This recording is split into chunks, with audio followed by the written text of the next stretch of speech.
This is Initial Slice. Slice is a loop slicer, a sample library, and a sequencer in one easy-to-use plugin. And this is how Slice sounds.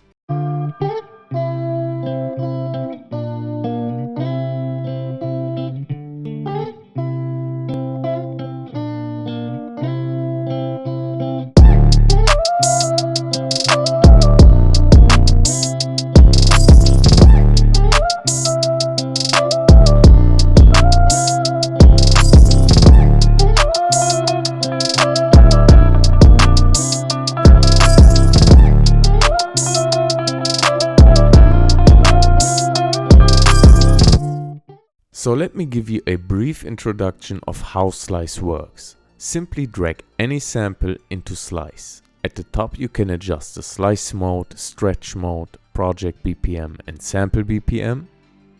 Here you can adjust the fade, pitch shift, format shift, gate, loop and reverse for the whole sample and detune pitch shift, loop and reverse per slice.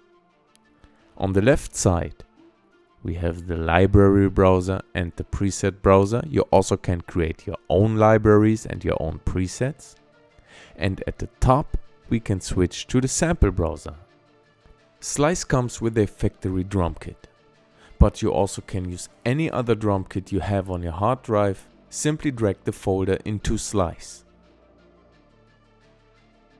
In order to trigger the slices, simply use the keys at the bottom, your MIDI controller, the piano roll in your DAW, or the built-in Slice sequencer.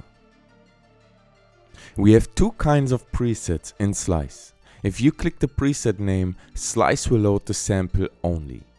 If you click the beat starter button next to the preset name, Slice will load the whole thing, the sample with a slice sequence, drum sequence, bass sequence, and playlist arrangement for instant inspiration.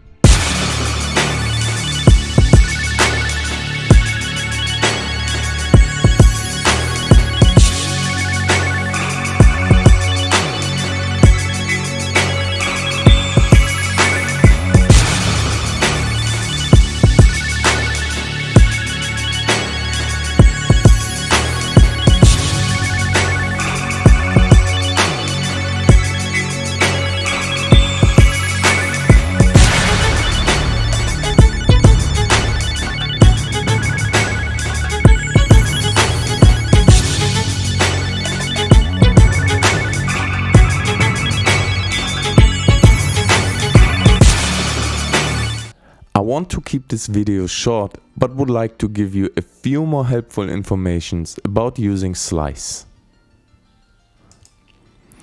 The drum sequencer is pretty much self-explaining. You simply select a sample and drag it onto one of these screens. Now you can start to create your drum pattern.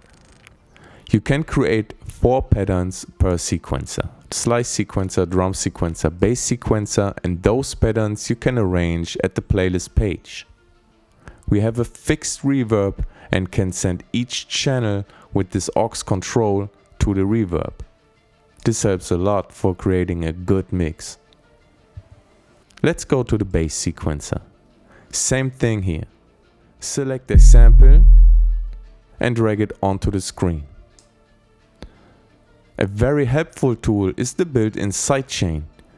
You can send each channel to the sidechain. In this case, let's send the kick to the sidechain. We make sure the sidechain is activated, and when we now press play,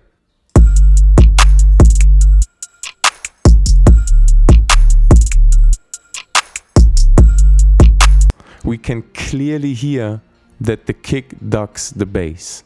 This is very helpful when signals clash, especially in the low end.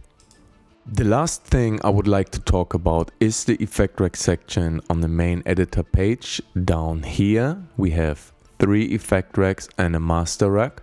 By default, the sample goes to effect rack 1. You can change the routing here. The drum sequencer goes to effect rack 2. You can change the routing here. And the bass sequencer goes to effect rack 3. You can change the routing here. And the sum we can edit on the master rack. So let's say we want to apply a low cut filter only on the sample. We would go to Effect Rack 1, load a low cut, bring in some cutoff frequency.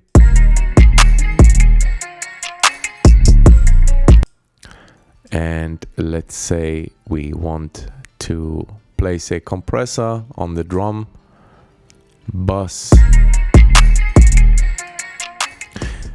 At the settings page, we can adjust the time stretch and pitch shift quality, adjust the screen size,